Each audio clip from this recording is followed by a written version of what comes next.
So welcome to our session, everyone. I'm Leslie Holden. I'm on the community team here at Totara Learning, and today we're talking about managing users via HR import. So just a quick housekeeping that we will be recording this session and posting it publicly afterwards. So if you have to leave early, you can always watch the rest of it or share it with colleagues. We will continue discussion and Q&A over on the Totara.community site. So if you don't already have an account, please register for one, and that way you can join the discussion forums and hear best practices and upcoming features and things like that. So, user management. A lot of our learning work focuses on the content. It focuses on what we're delivering to our users. But there is definitely a time and a place to figure out who those users are, how they're going to get into the system, what information we care about with those users that's going to help drive their learning and drive reporting. And honestly, we have lots of systems that are managing users, whatever email system you're using, whatever file sharing management system you have, even outside of just your learning team, but, in your company overall, there's tons and tons of different, internet logins and things like that and different tools that people are using. So with Totara, what we've done is we've tried to make user management a little bit easier using a tool called HR import. So what we'll talk about first is just looking at what a user profile looks like, what an account can hold, and then talking about what we can do to put data into that account. And if you have questions, please ask as we go. So what we're looking at here is just a basic learner profile. This is a system that's basically out of the box. I haven't done anything aside from add user content to it, and of course, to populate this person's profile. So when a user comes in, details that we have about them: their name, the country they're from, their city, their time zone. We'll skip over badges for now. We want to know the job that they hold, what they do in the company, and we're going to come back to job assignments in the next slide. And then we have information about things like courses that they're enrolled in, as well as administration settings. So these are all pieces that are held within the user profile on a Totara site. Now, the thing to keep in mind is that this isn't what you're limited to. You can actually have more if you want to. So in these user details, I just have a couple, but I could actually be storing a lot more information if I choose to. But this is what comes out of the box. So we have these details about the user. Other things that you're not seeing here are things like their password, what method was used to create their account, that sort of thing. But from the HR import perspective, we're not super worried about that just yet. So that's the details we need to have about the person. We also talked about having a job assignment for this person. So in this case, Lisa is a service advisor. And if we clicked on that link in the system, it would take us to an additional screen where we can see more information about job assignments. Now, one thing to note, different versions of the software will handle this differently. Prior to version 9, this job assignment was actually part of the user's profile. They basically had a position in an organization that was in the profile itself. But what we've discovered over time is that if we want someone to have multiple positions, so in this case, she works on the service desk as an advisor, that could be a part-time job. She could also work part-time in doing project management in another part of the company or in marketing or something like that.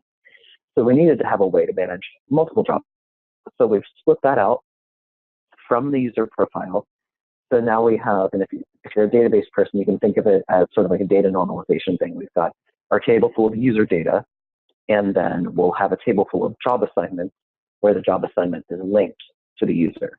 So in this case, for job assignment number 1, for her as a service advisor, she holds the position of advisor, the organization is service desk, and we know who her manager is. These are all details that we can populate. These are all things that are potentially coming from another system. Or we could be putting it in manually, or it could be a mix of the two. It just depends on what you're able to get out of another system, how many users you have that you're managing, that kind of thing. So we have these details about the user, but we need to sort of populate where those details come from even. So we have our organization, which is actually an organization hierarchy. Position comes from a position hierarchy, so we'll look at position first. So within our company, we've set up a position hierarchy. And out in the real world, we have this, right? You know that there's a CEO, and that these people report to the CEO, and then these people report to those people, and so you have this sort of cascade of folks that report to each other. And in this hierarchy, I don't care who holds these roles.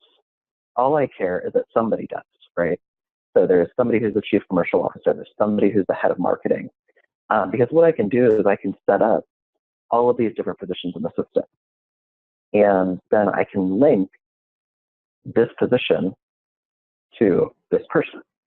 So if, and actually my screenshot doesn't get on far enough, down below there's the service department, and within the service department, one of the positions is that advisor. And so that would be linking to the user. So that's how the user becomes a part of that hierarchy. It says, oh, Lisa is this is where she sits in that hierarchy. So this is a list that you're going to populate within your system, potentially. Not every Totara install needs it. Some people don't assign learning that way. Some people don't do their reporting that way. And that's totally fine. We're going to leave it up to you and what makes the most sense for you using the tool. We can also set up an organization hierarchy representing the teams and the offices and the departments and the regions, all of those things across your organization. So in this case, we had our IT and development team. And within that, we have a couple of sort of sub-teams or departments within it. And so we can come in and say, okay, here is the organization that she works for. And this is the list that that organization on her profile is coming from. So the reason why I'm talking about these couple of pieces is that there's kind of there's a lot of pieces of data we need to get into our system. And things like position and organization, as well as the user data, could potentially be all coming from the same system. So I'm able to get those over into Totara without having to duplicate efforts. I'm not having to create a new list of users. I'm not having to recreate my organization, because maybe I can actually just import it from the existing system. So this is what that job assignment does. It's that same sort of screen, just not populated yet. So I would come in, if I added a new job assignment for that person, let's say that Lisa gets a new position. Maybe she's a part-time project manager. We can add a new job assignment for her. We can give it a position, choosing from that list we created. We can add an organization, again, from the list we created, and choose who her manager is. So it's probably someone different. It's a different department. But these are all pieces of data that, again, can be brought from somewhere else, essentially. So that's when we get into talking about HR import itself. So the HR import tool is literally a tool that allows you to import files, specifically CSV files, or connect to an external database and pull data from another system into Totara. Things that you can pull in are details for the user profile, details for the position hierarchy, the organization hierarchy, and then that job assignment that we saw.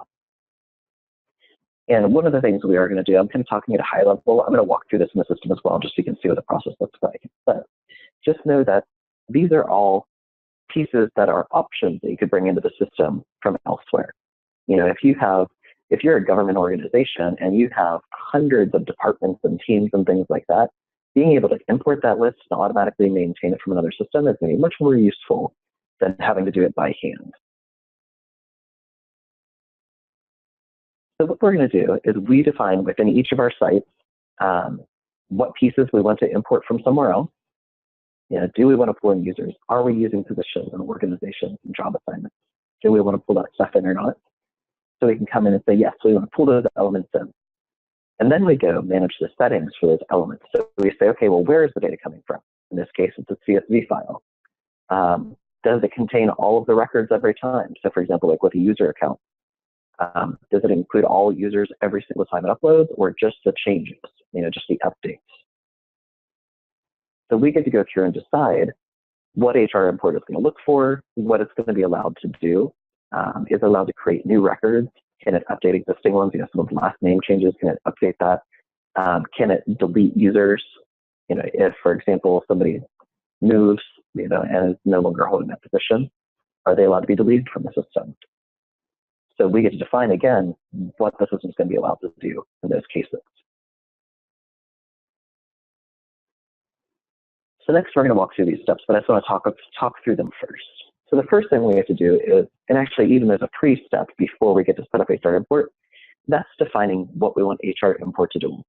Just because the tool is there doesn't mean we have to use it with all of its bells and whistles. We could keep it very simple, just uploading user account data and nothing else. That's totally fine. So we need to plan out what we want to pull.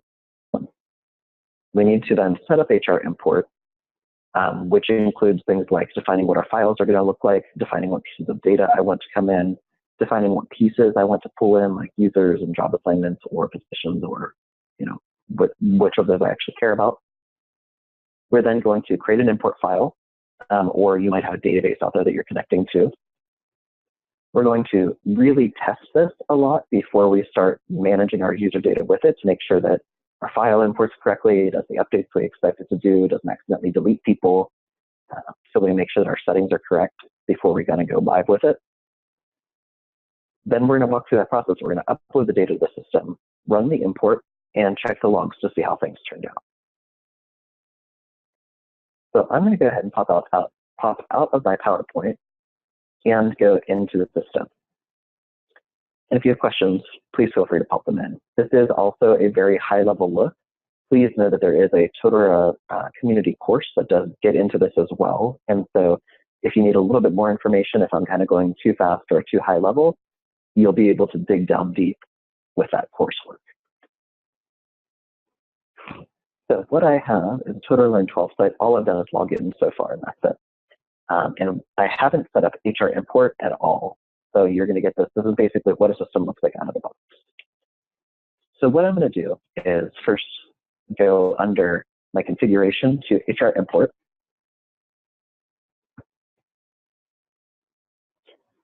And I'm going to run through the default settings. So some things I need to choose. One, where is my data coming from?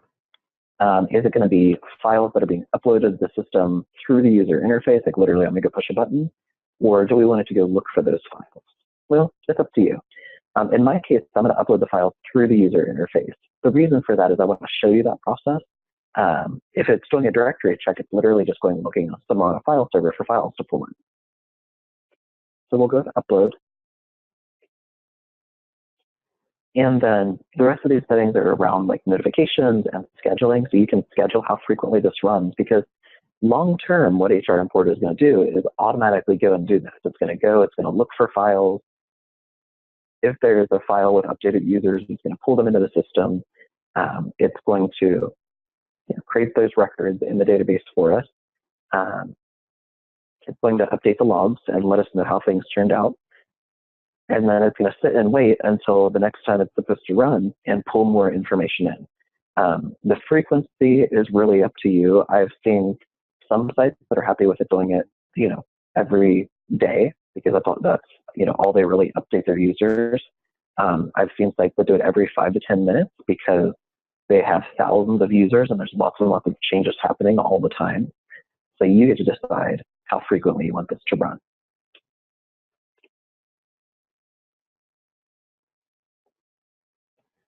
So my next step, and that's just really high level setting. You can always come back and change these things. Like when I'm first setting up the site, like just migrating data over, I might have my file of 3,000 users that need to be imported in. I might import them in through the user interface, but then long term, I might switch this over to a directory check so that it's just checking a place on the file server and pulling that data automatically for me. So our next step then in this setup process is, what elements do we want to bring in? What do we care about? Or what do we have in an external system that we want to be able to pull in?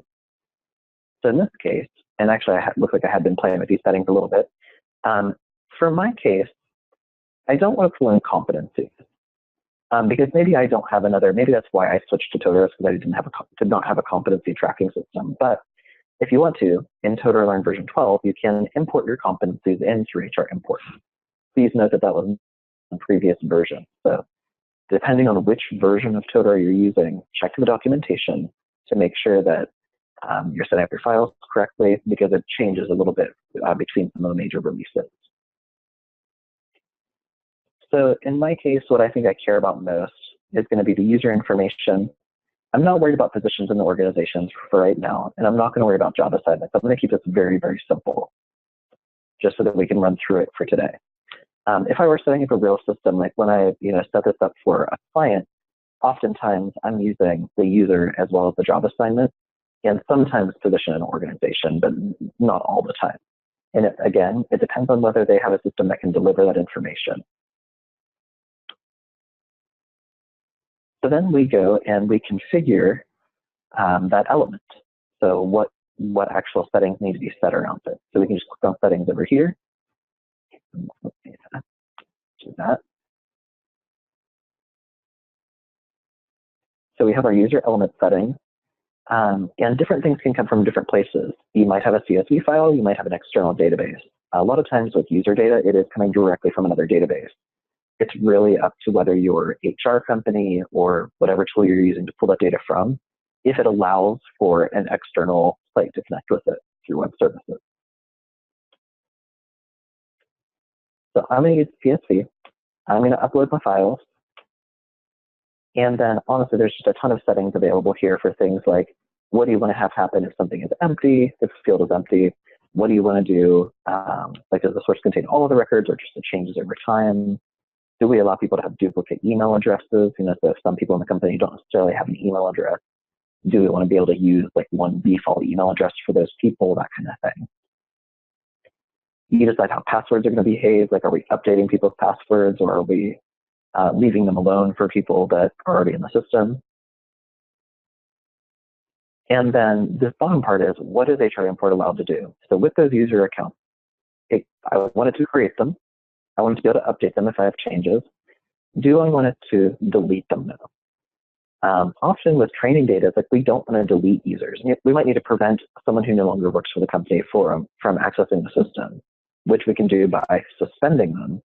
But we may want to actually keep their account intact so that we can see them in reports and things like that.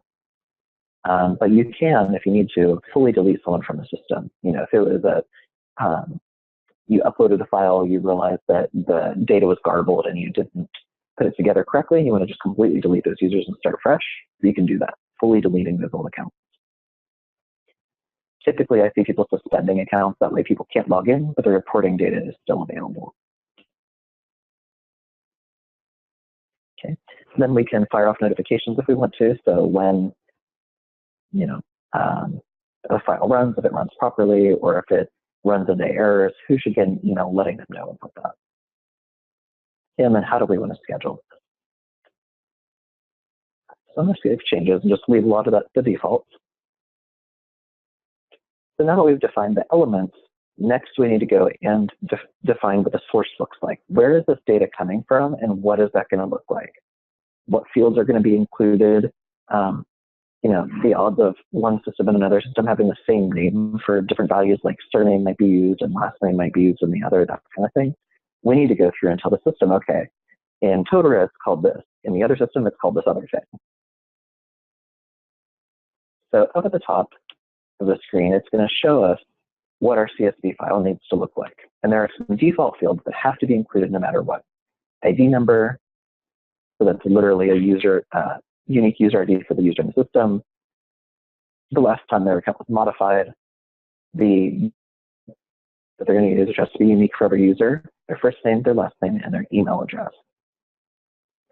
Everything else is bonus information.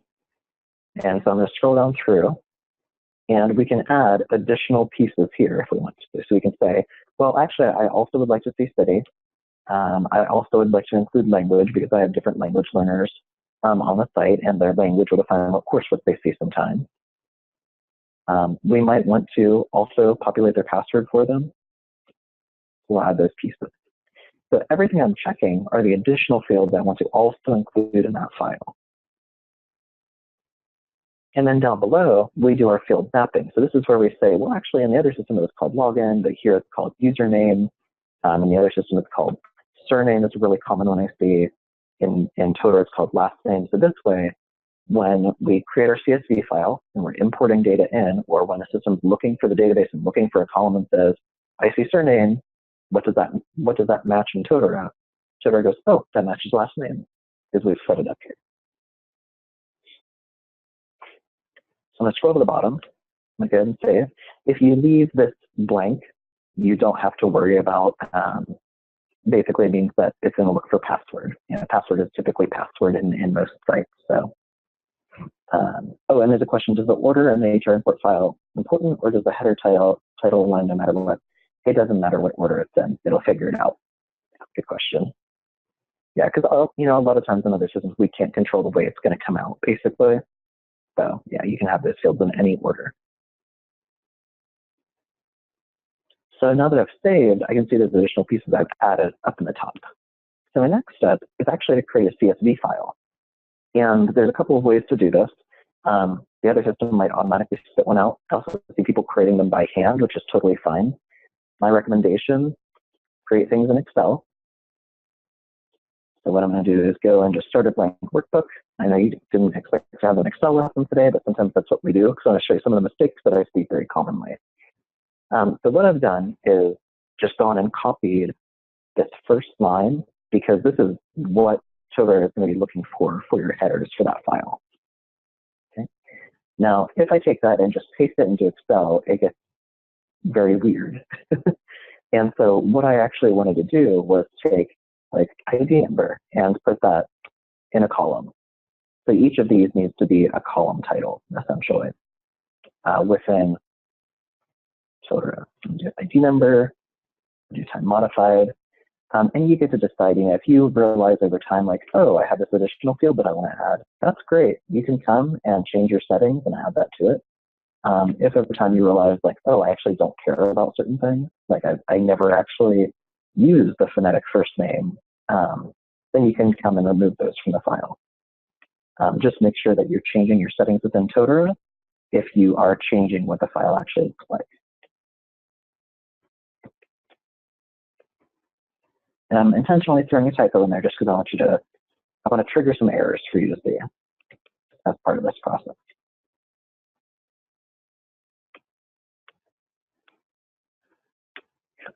So my next step then is to go through and actually populate this. What data is actually coming in, right? So I need to do ID number. So this is a unique identifier for users. It can be alphanumeric. I'm just going to do 002 because I don't think I've used that yet. Time modified, this is actually a Unix timestamp. And so it's, the other system is going to be letting us know whether there was a change to a record based on the last time a user record was modified. So I'm going to be super lazy and I'm just going to put a 0 in here because honestly, I'm just looking, like if I update this record in the future, if I change it to a 1, that's going to be enough for, oh, there's a change to this record. But in the real world, I would be using a Unix timestamp here so that I know exactly when that last record update took place. We're going to put in a username. Let's do that. And then we'll do Mary Holden.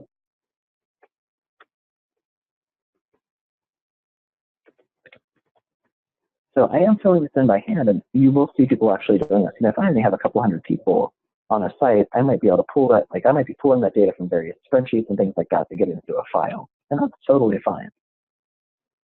One thing I am going to do, put English in there, and then I'm going to add a password. And I'm going to show you a trick here. If you want the system to automatically generate a password for a person and email them a welcome email, leave this blank. Include the column, but leave it blank. And what the system will do is automatically send the person an email using the email address as part of their record, so that they get their automatically generated welcome message with their login information all in one shot. Now I'm going to just go and save this as a CSV file. I'm going to call it user, but that's just kind of for my own brain.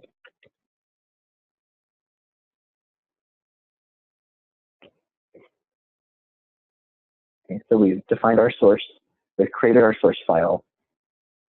Normally, I would test it at this point. So I would have an additional system where it's like I was going to go and test this. Oh, and there's a question. What if you have a custom profile field that is a checkbox? What do you enter into the cell to make sure it's checked, or 1, or it's a 1 or a 0. 1 is checked, 0 is empty. 0 is empty. 1 is checked, yeah, 0 is not checked or unchecked. Yep, good question. Yeah, and all of that information, like if you have like these pieces that you need to look into, go to the help site And one of the things that Dami has included in there, so I'm just going to make sure you go to the version of the software that you're using, because things do change over time with HR import. But if you go in to the HR import section and look in the CSV file section, it's going to show you the expectation for different fields. So what the format should be, scrolling down through, for those various things. Sometimes it will actually give you what the specific value needs to be. So if it was a deleted user, if they're suspended, that kind of thing. So that should help, just so you know sort of what it's expecting. Like I know, for example, what I have in there for language is not correct. So if I do lang, sometimes there will be the full listing of what the values should be. Sometimes not in this case. So then what I'm going to do is I'm going to go and upload this file and see what happens. I don't do this on a production system, just FYI. But I will do it on my own just because it is my own little local site. But if I blow up user data, it's not going to be a big deal for me. And just know that it is really hard to make. It's hard to make mistakes with it. As long as when you're testing, turn off that deletion option or make it so just suspend users, things like that. I don't want you to feel nervous about this. Just know that like my file is going to blow up because I know I have stuff that's incorrect in it. But it blows up in a very nice way. It will import the records that it can. If it finds errors, it will not try to import like a partial record. So I've uploaded my file. Now I'm going to run HR import.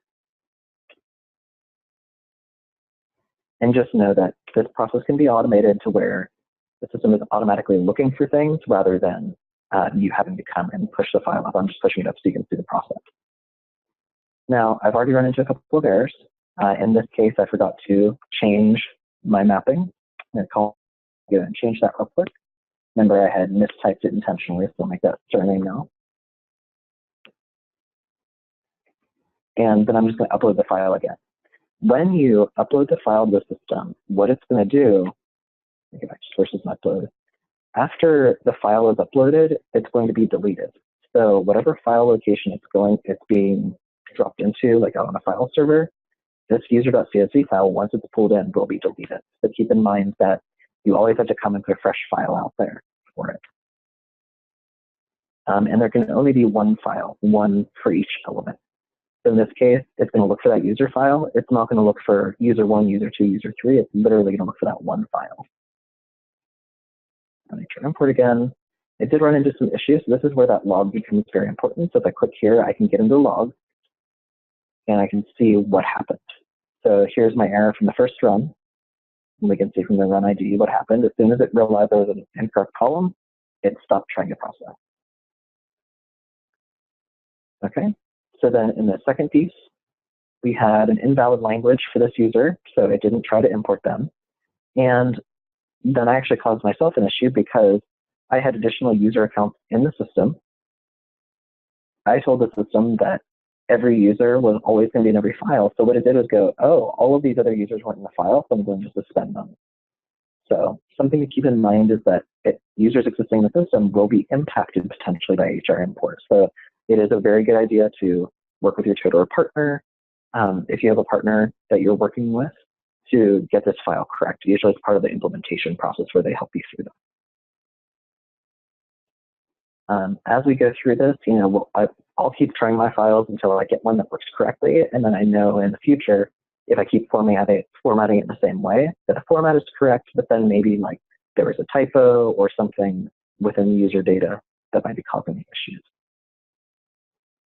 So that's sort of the high-level head start in getting started with HR import.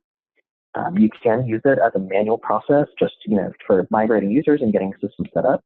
You can use it long-term over time by setting it up so it's automatically pulling in files or automatically pulling from a database.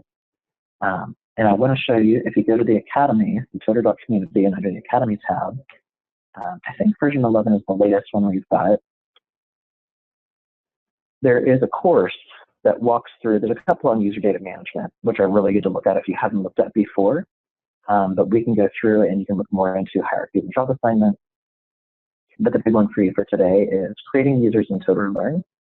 because this is going to go through both HR import as well as manually adding users to the system. So you can kind of see the pros and cons of different ways of getting people into the system. So I'm going to stop there. I do just want to pop up and see if there were any other questions. I can see. Yeah, right. So let me go ahead and pop up my final couple of slides for you because we're right at the end of our time. There are tons of resources out there. Please feel free to join the Totara community if you haven't already. You can come and ask questions there, both best practices as well as like, hey, I can't figure out how to do this thing in the system kind of questions.